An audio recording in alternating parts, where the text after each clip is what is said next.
Bienvenidos a una nueva exploración. Un saludo muy especial a toda la comunidad que nos acompaña desde YouTube. Hoy tenemos sobre la mesa un texto que, la verdad, lo cuestiona casi todo. De esos que te obligan a mirar el mapa de la historia y preguntarte si no lo hemos estado leyendo al revés. Así es. Hablamos de Atlántida, el reino del olvido, de G.C. Attelman. Y nuestra misión aquí no es convencer a nadie, sino más bien desglosar con rigor los argumentos que presenta. La tesis es audaz, por decirlo menos. Muy audaz. Propone que la Atlántida no fue un simple mito platónico, sino una civilización histórica real. Y no solo eso, sino que fue el verdadero origen de la cultura en Occidente, con su epicentro en la antigua España. Exacto. A ver, vamos a desglosar eso porque es una afirmación enorme.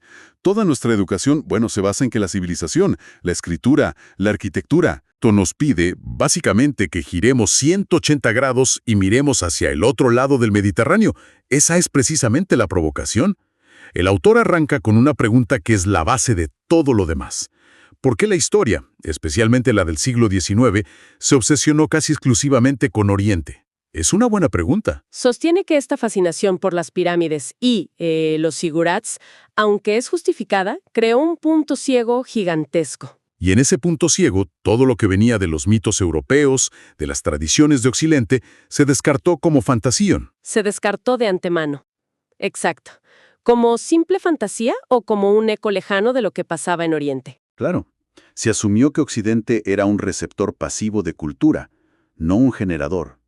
Entonces, si la academia creó este vacío, ¿cómo empezamos a reconstruir esa historia perdida? Necesitamos un hilo del que tirar, supongo. Justamente. Y según el autor, ese hilo es una figura que todos conocemos, pero en un rol, digamos, inesperado. Solón de Atenas. No el legislador, ¿o sí? Bueno, sí, pero aquí importa más su faceta de, digamos, historiador aficionado. Un hombre que según las crónicas tenía una fascinación profunda por las genealogías, por los linajes antiguos. Era un rastreador de orígenes. Y aquí es donde la cosa se pone realmente interesante. El texto nos cuenta de su famoso viaje a Egipto, ¿verdad? Allá por el 600 a.C. Así es, llega a la ciudad de Sais, y allí un viejo sacerdote llamado Sonchis, al ver el interés de Solón por las antigüedades, le dice algo como: Ustedes los griegos son como niños. No tienen memoria de la verdadera historia antigua. Una frase demoledora. Y le suelta una historia increíble. Increíble. Le habla de una guerra primordial, ocurrida 9000 años antes de su tiempo, entre los ancestros de los atenienses y un imperio inmenso y poderoso, la Atlántida. Una guerra que, según el sacerdote, terminó con la victoria ateniense, pero seguida de un cataclismo espantoso. Un día y una noche de terremotos e inundaciones que hundieron la capital Atlante para siempre. Y el punto clave del libro es que esto no era una fábula para entretener a un turista. Solón se lo tomó muy en serio. Tanto que planeaba escribir un poema épico sobre el tema. Nunca lo terminó, pero la historia quedó en su familia y generaciones después llegó a su descendiente. ¿Platón? Platón. Y esto plantea una pregunta, que es el pilar de todo el argumento. A ver. ¿Y si los diálogos de Platón sobre la Atlántida no son una alegoría política como siempre nos han enseñado? Sino la transmisión de un relato histórico real. Un relato que un hombre tan respetado como Solón consideraba auténtica historia. El libro nos pide que por un momento leamos a Platón no como filósofo, sino como cronista de Solón. ¿Entendido? Tenemos el rastro de una historia que apunta a Occidente, pero, sigue siendo una historia, por muy bien transmitida que esté. ¿Dónde está la evidencia física? Aquí es donde el autor conecta todo con Tartessos, en España. Ese es el gran salto. El argumento es que Atlántida y Tartessos son dos nombres para la misma cosa, y para sostenerlo nos lleva a la arqueología. A los descubrimientos que han puesto patas arriba a la cronología tradicional. El ejemplo más potente es el del complejo megalítico de los Millares, en Almería. Por mucho tiempo se creyó que era una colonia de navegantes orientales. Pero entonces llegó la prueba del carbono 14. Y los resultados fueron un shock. Las fechas, alrededor del 3400 a.C. Para ponerlo en perspectiva, eso es casi 1000 años antes que las grandes pirámides de Giza. Exacto. De repente, la idea de que en España solo había tribus primitivas, mientras en Egipto florecía una alta civilización, se desmorona. Había algo más. ¿Ok? Eso establece una civilización avanzada en España mucho antes de lo pensado. Pero, ¿cómo conectamos eso con Egipto y esa gran guerra? Ahí es donde el autor propone una relectura de un gran misterio: los pueblos del mar. Los invasores que atacaron Egipto alrededor del 1200 a.C. La historia oficial los trata como piratas. No, como una horda de origen incierto. Pero la tesis del libro es radicalmente distinta. Dice que no eran piratas. Afirma que eran los ejércitos del Imperio Atlante. O sea, los tartesios, a quienes los egipcios llamaban en sus jeroglíficos TRS, que el autor translitera como tirsenos. O sea que esa gran guerra de la que hablaba el sacerdote no fue un mito. Sino un evento histórico documentado, pero visto desde el lado egipcio. Y la evidencia que presenta es visual, me parece recordar. Muy potente. Nos pide que miremos los relieves del templo de Medinet Abú, donde Ramsés III conmemoró su victoria. Ahí están tallados los guerreros de los pueblos del mar, con cascos con cuernos y grandes escudos redondos. ¿Y dónde más aparecen esas armas casi idénticas? En las estelas funerarias de los guerreros tartésicos en el suroeste de la península ibérica, el corazón de Tartesos. La iconografía es un calco. Para el autor, esto no es una coincidencia. Es la prueba de que los pueblos del mar eran los ejércitos de un imperio occidental con nombre y apellido. El análisis va incluso más allá y se mete en la mitología, un terreno que a muchos historiadores, les genera cierto escozor. Sí, pero el libro argumenta que los mitos griegos no eran fantasías, sino una especie de historia familiar compartida por las élites del Mediterráneo. Pone el ejemplo de Medusa, ¿verdad? Exacto.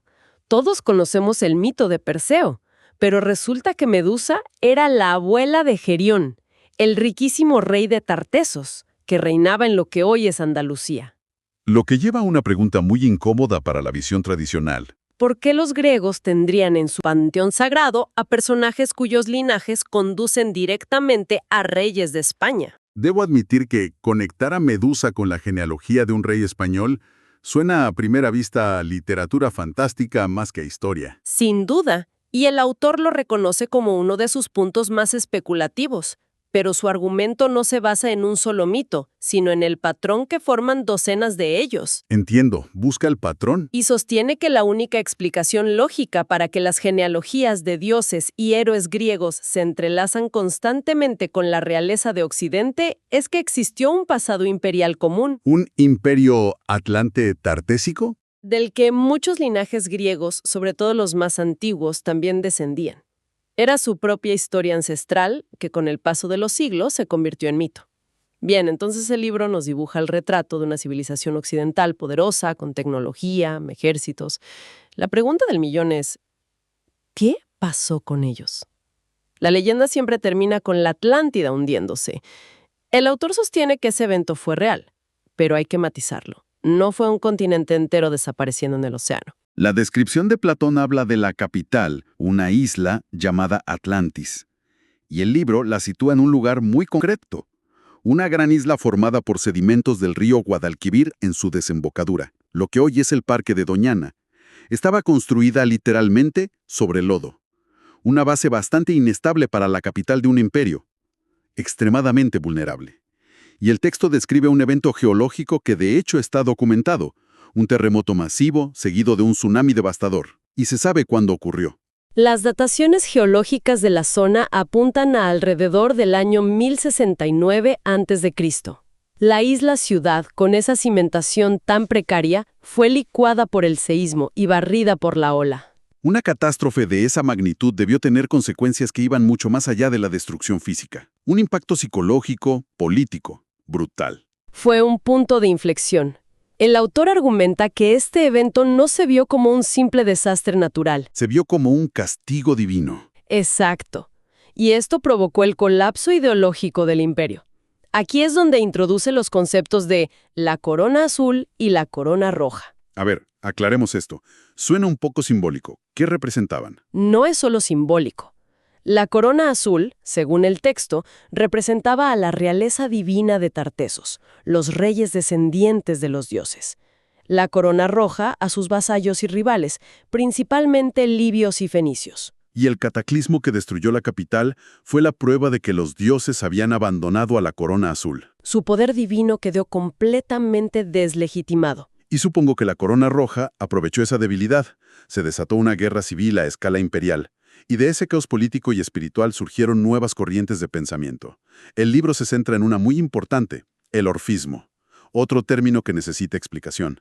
¿Qué es el orfismo? Para simplificarlo mucho, fue una corriente religiosa que apareció en Grecia y que introdujo ideas revolucionarias, como la inmortalidad del alma, la reencarnación. ¿Y por qué es relevante aquí? Porque su punto clave para la tesis del libro es que negaba radicalmente que los reyes fueran dioses. Sostenía que todos, reyes y mendigos, tenían un alma que debía purificarse. O sea, una reacción teológica directa contra la ideología del imperio atlántico caído. Exacto. Fue un reseteo espiritual que proclamaba el fin de la era de los reyes dioses. Entonces el colapso no solo borró a la Atlántida del mapa, sino que reescribió las reglas de la religión y el poder. Esa es la idea. Fue un trauma que fundó una nueva era. Lo que nos lleva a la parte más increíble de esta teoría. Si existió un imperio de esta magnitud, que luchó contra Egipto, que tenía esa cultura, ¿cómo es posible que se olvidara casi por completo? El libro dedica su última parte a eso, y argumenta que no fue un olvido accidental, sino un borrado sistemático. Sistemático. Sí, basado en 3 pilares. El primero fue político. Los romanos, imagino. Principalmente, para que el Imperio Romano pudiera cimentar su narrativa de grandes civilizadores, necesitaba minimizar la historia de los pueblos que conquistaba, especialmente en Hispania. Claro. Admitir que estaban conquistando una civilización milenaria más antigua que Roma socavaba todo su proyecto. Así que la historia de Tartesos y sus reyes fue relegada a la categoría de mito, o simplemente ignorada. El segundo pilar es más práctico, la fragilidad del conocimiento. Sí, esto es algo en lo que no solemos pensar. El principal soporte de escritura era el papiro. Un rollo de papiro, en el mejor de los casos, duraba unos 200-300 años. Antes de desintegrarse. La única forma de que un texto sobreviviera era que se copiara una y otra vez. Y las obras que pasaron ese filtro fueron casi exclusivamente las escritas en griego y más tarde en latín. Exacto. Toda la literatura en lengua tartésica, fenicia, incluso la mayoría de los textos egipcios, simplemente se convirtió en polvo. Esto creó la percepción errónea siglos después de que la cultura relevante venía solo del mundo grecorromano. Y el golpe de gracia, el tercer pilar del olvido, fue religioso. Así es. Con la cristianización del Imperio Romano, hubo una campaña deliberada para erradicar el paganismo. Y en el marco de esta tesis, los antiguos dioses atlantes, que el autor identifica como reyes y héroes deificados, fueron recategorizados como demonios. Sus templos fueron destruidos o exorcizados construyendo iglesias encima, y sus lugares sagrados marcados con cruces para anular su poder. Fue un borrado cultural y espiritual que duró más de 1000 años. Es increíble pensar que la historia es también lo que se nos ha hecho olvidar de forma activa. ¿Qué otras grandes historias creen que podrían haberse perdido por razones similares? Nos encantaría leer sus ideas en los comentarios. Ciertamente da para pensar. En resumen, el texto que hemos analizado hoy, la verdad no se anda con rodeos, presenta un caso radical. La Atlántida como una civilización histórica real en la península ibérica, cuyo legado fue borrado por un cataclismo, por propaganda y por una revolución religiosa. Y nos deja con una idea final realmente provocadora. Si esta teoría, o incluso una parte de ella, tuviera fundamentos sólidos, no estaríamos hablando solo de encontrar una isla perdida. No, sería mucho más. Implicaría reescribir desde la raíz los orígenes de la civilización occidental. La pregunta que queda flotando en el aire es profunda. Si las verdaderas raíces de la mitología, el arte, la política, incluso la genética de Europa, no se encuentran donde siempre hemos mirado, sino en este imperio occidental olvidado, ¿qué cambia eso en nuestra comprensión de quiénes somos y de dónde venimos?